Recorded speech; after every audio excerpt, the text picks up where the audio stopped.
सभी व्यूवर्स को प्यार भरा नमस्कार।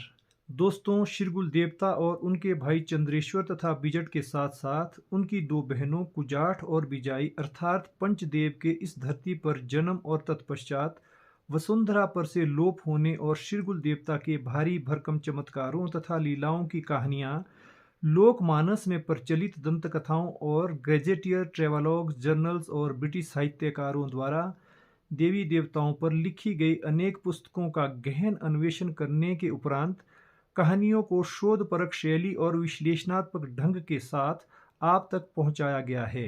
अनुसंधान पर आधारित कुछ कहानियां लंबी होने से व्यूवर्स उसे आद्योपांत सुनने के लिए समय नहीं दे पा रहे थे। अधिकतर व्यूवर्स का मानना है कि कहानी का आकार छोटा रहना चाहिए। व्यूवर्स के रुझान और पसंद को ध्यान में रखते हुए आगामी ब्लॉग्स 10 से 12 मिनट तक रखे जाने के लिए प्रयास किए जाएंगे ताकि व्यूवर्स संप्रेषित हो रही कहानियों का भरपूर आनंद ले सकें। भारत के इतिहास का अध्ययन करने से जानकारी मिलती है कि हिंदुस्तान पर मुस्लिम आक्रांताओं के लगातार आक्रमण होते रहे हैं। उनकी नज़रें हिंदुओं के वैभवशाली मंदिरों पर टिकी रहती थी। उनका अभेद्य निशाना दुर्ग न होकर सनातनी मंदिर होते थे। वे आक्रांता मंदिरों को तहस नहस कर उसमें लूटपाट करते थे और मंदिरों की बेशकीमती संपत्ति को चुरा कर ले जाते थे। पहाड़ी रियासतों पर सन 1009 ईस्वी से सन 1620 ईस्वी तक मुस्लिम आक्रांताओं के प्रबल आक्रमण होते रहे हैं। इन आक्रमणकारियों में हिंदू मंदिरों को लूटने वाले मुस्लिम आक्रांताओं में महमूद गजनवी सन 1009 ईस्वी, फिरोज शाह तुगलक सन 1360 ईस्वी तथा शेर शाह सूरी सन 1540 ईस्वी के नाम प्रमुखता से गिनाए जा सकते हैं। इसके अतिरिक्त सन 1805 में जब गोरखा आक्रमणकारियों ने पहाड़ी रियासतों पर कब्जा जमाने के लिए कदम बढ़ाए तो उन्होंने भी मंदिरों की संपत्ति को चुराने और हथियाने में कोई कसर नहीं छोड़ी है। इन समस्त आक्रमणकारियों के भय से पर्वतीय जनपदों में देवी देवताओं की मूर्तियां भूमिगत कर दी जाती थी। कालांतर में देवी देवताओं की वही मूर्तियां देवबल के योग से लोकमानस में उदित होती रही है। ऐसी उदयमान देवी देवताओं की मूर्तियों के रूप में प्रकट होने की कहानियों पर कहानी दर कहानी लोक गाथाएं आप तक पहुंचाई जाती रहेगी। अभी खेत देख रहे हैं, ये शिरगुल महाराज और उनके भाइयों की कर्मस्थली रही है। उसके बाद जब ये अपने देवत्व को प्राप्त हुए उसके बाद ये कहीं ना कहीं इधर उधर चले गए, लेकिन उनकी मूर्तियां जो है उसके बाद इस खेत में मिली है। इसको टीके की बंदी कहते हैं। और यहाँ पर बाद में कब ये मिली कब नहीं, ये काफ़ी बहुत पहले की बात है, 700-800 वर्ष पहले की बात है शायद। तो तब से ये जो खेत है जिसको टीके की बंदी कहते हैं, तब से ये बंजर है और इसमें कोई खेती नहीं कर सकता है। बाकी जो प्रत्यक्षदर्शी हैं वो हमारे राम सिंह जी हैं। राम सिंह जी बताएंगे कि क्या बात हुई है। यहाँ पर किसी ने गड्ढा बनाया जी किस टाइम पानी के लिए जी, पर उसको उस पानी का दोष लगा, इस गड्ढे से पानी यूज नहीं कर सकते जी। अच्छा। और उसके दोष के कारण उसके बाद ये गड्ढा इस तरह ही राजी है और ना इसको कोई चलाता है ना इसको खेत को चला सकता है। हाँ। नहीं तो इसमें दोष लगता है जी। शाया के समीप फागु क्यार से शिरगुल आदि देवताओं की उद्भासित हुई मूर्तियों पर इस जनपद के प्रमुख बुद्धिजीवी शेरजंग चौहान और उनके शिष्य राम सिंह के साथ हुए संवाद के अंशों का सीधा प्रसारण आप सभी की बेहतर जानकारी के लिए संप्रेषित किया गया। यह कटु यथार्थ है कि देवता वनों में ढूंढने से नहीं मिलते हैं और देवता प्रवचनों से भी नहीं मिलते हैं और बुद्धि दौड़ाने से भी नहीं मिलते हैं और देवता छल कपट से भी नहीं मिलते हैं। देवता तो सदा भोले भाले मानव का मन हरण कर उन्हें दर्शन देते हैं, अर्थात देवता मन की दयामयी वाणी से द्रवित होकर देव वर्ण कर लेते हैं। सर्वशक्तिमान देवता के संकल्प की कोई था नहीं है। देव परंपराओं में शिरगुल देवता का नाम अजर अमर है। शिरगुल के देवत्व की जनमानस पर अमिट छाप है। यह सर्वविदित तथ्य है कि शिरगुल देवता एक व्यापक भूभाग के अधिष्ठित देव हैं। लोकमानस में शिमला जिला के चौपाल के 4 बहाल हामल, चेता, चंदलोग, चांदना, स्तोता, पिंतरा, नेवल, शाख, चांजू, बड़गांव, शंठा, त्रोच आदि और ठियोग तहसील के बलसन, ठियोग, घूंड, रतेश आदि तथा सिरमौर जिला के राजगढ़, नौरादार, पझौता, आंच भोज, लादी भोज, जेल भोज, महल भोज व कांगड़ा भोज आदि और जौनसार बाबर की बरमखत, शिलीखत, देवगारखत, पटियूड, मिडाल के गांगरू, एठान, सिमोग, मोइला, मोहना, रंथम इत्यादि में शिरगुल देवता की एक छत्र लोक मान्यता है। इन ग्रामीण वादियों के देवाधिदेव शिरगुल है। शिरगुल देवता की मूर्ति पूजा और मूर्ति प्रकट्य उनके मूल जन्म स्थान शाया से हैं। भूगर्भ से शिरगुल महाराज की मूर्तियों के प्रकट होने की लोक गाथा अत्यंत रोचक है। एक लोक गाथा के अंतर्गत वर्णन मिलता है कि शिरगुल और चंद्रेश्वर की मूर्तियों के सर्वप्रथम दर्शन का सौभाग्य शाया के कलेशु खानदान के व्यक्ति को प्राप्त हुआ था। वह दलित वंश का पुरुष तदयुगीन परिस्थितियों में फागु क्यार में हल बैल की जोत चला रहा था। हल चलाते हुए खेत में एक स्थान पर उसके हल की नोक मूर्तियों से टकराई। वह जुड़वा मूर्तियां उस हल की नोक से घर्षण के कारण भूगर्भ से बाहर निकली। जब उस व्यक्ति ने उन मूर्तियों की ओर रुख किया तो उसे देवध्वनि की अनुभूति हुई। वह ऐसी सनसनाहट भरी आवाज थी जो उसे मूर्तियों को हाथ लगाने के लिए बाधित करती जा रही थी। उस अलौकिक वाणी ने हलदर को सुझाव दिया कि वह समीप के धारी और शावगा गांव से लोगों को बुलाकर लाए। इस दृश्य को देखकर वह आश्चर्य में पड़ा, लेकिन देवध्वनि की आज्ञा का पालन कर वह उन दोनों गांवों के व्यक्तियों को बुलाकर लाया। उन्होंने खेत में देखा कि शिरगुल और चंद्रेश्वर की मूर्तियां पीठ से जुड़ी हुई धरती से प्रकट हुई है।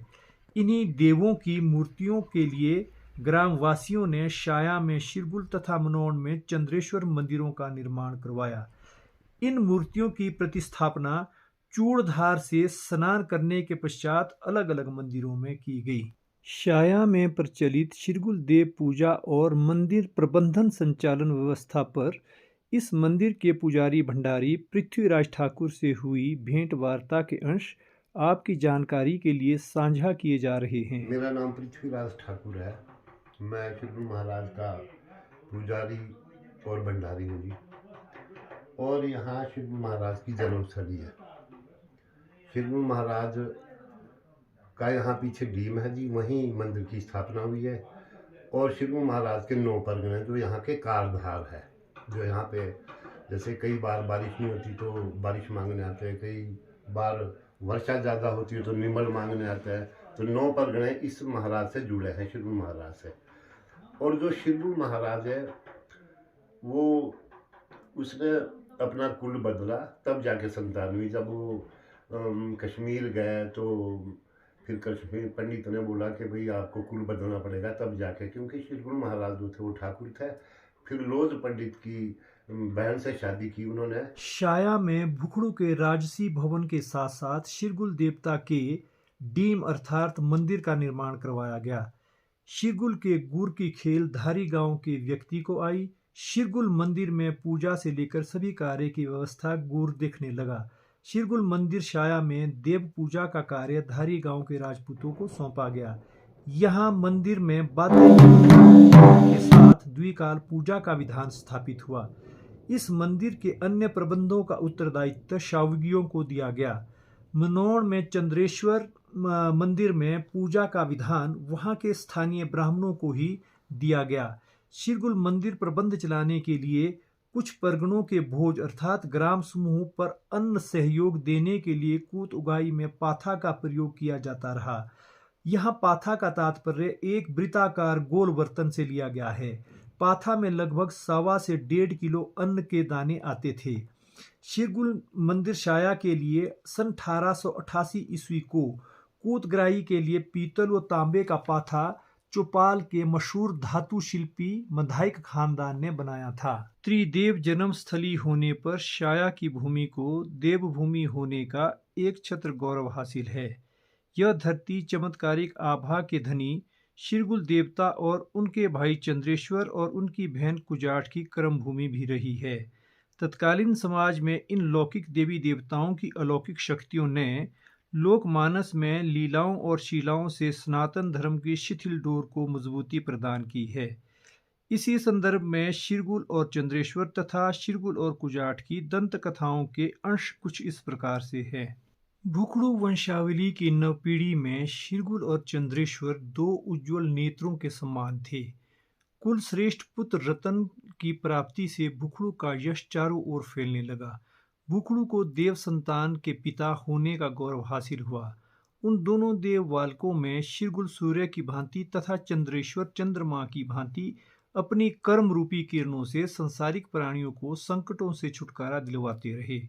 शिरगुल और चंद्रेश्वर का भ्रातृ प्रेम मानव समाज के लिए प्रेरणादायक मिसाल बनकर उभर रहा था। यहाँ यह ध्यान देने योग्य बात है कि भुखड़ू की नवविवाहित ब्राह्मण कन्या के नाम का उल्लेख ना तो किसी लोक गाथा में सुनने को मिलता है तथा ना ही किसी ऐसे ऐतिहासिक पुस्तक या फिर साहित्यिक ग्रंथ में उनके नाम का वर्णन मिलता है।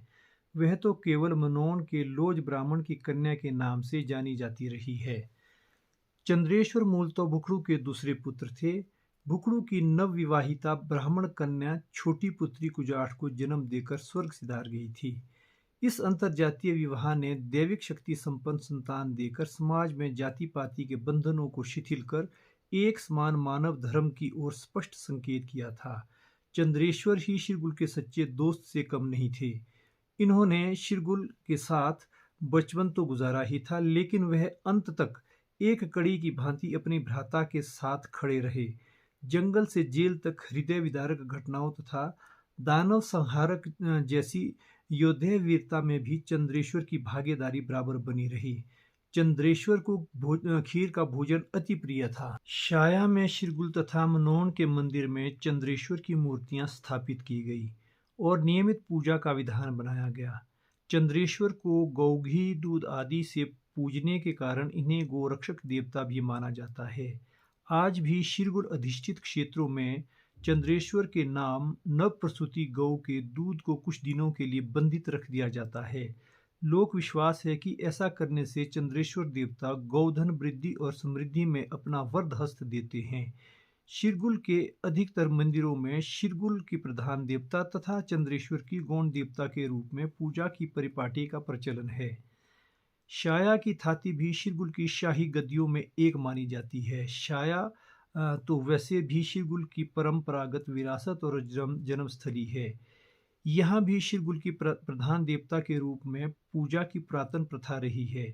यहाँ शिरगुल की आज्ञाएं सर्वमान्य है। इस मंदिर में शिरगुल देवता की मूर्ति ही मुख्य मूर्ति के रूप में स्थापित थी।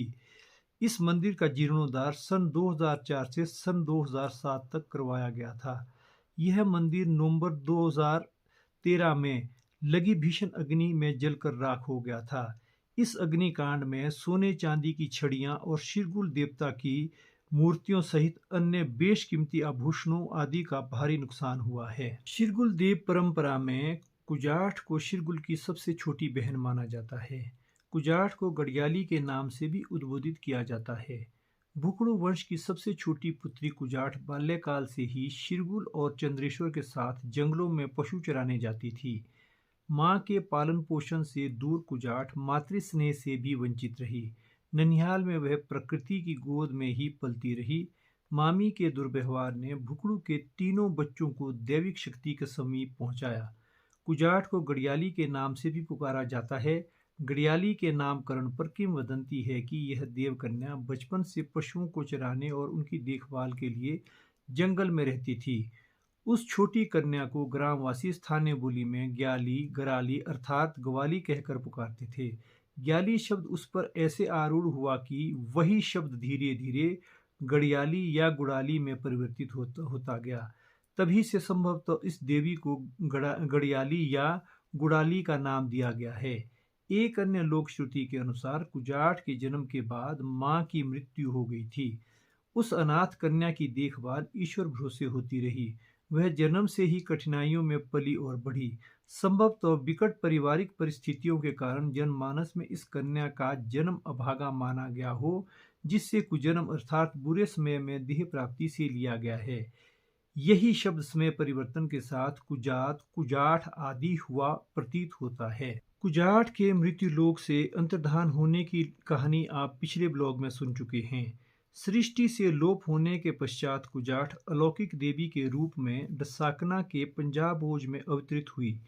यहीं कुजाट का मूल मंदिर बना है। यहाँ कुजाट की प्रमुख प्रतिमा के साथ अन्य देवी देवताओं की मूर्तियां हैं। इस मूर्ति का कथानक भी भूलना घाट से जोड़कर देखा जाता है। बीजट और बिजाई की मूर्तियों की भांति कुजाट की मूल मूर्ति भी भूलना गुफा से पंजाब में स्थापित की गई है। यह कहानी आपको कैसी लगी? कमेंट बॉक्स में अपने कमेंट दें और चैनल को भी सब्सक्राइब करें। अगर आपको यह कहानी अच्छी लगी हो तो इस वीडियो को लाइक करें और इस देव कहानी को घर घर पहुंचाएं। हर हर शिरगुल, घर घर शिरगुल।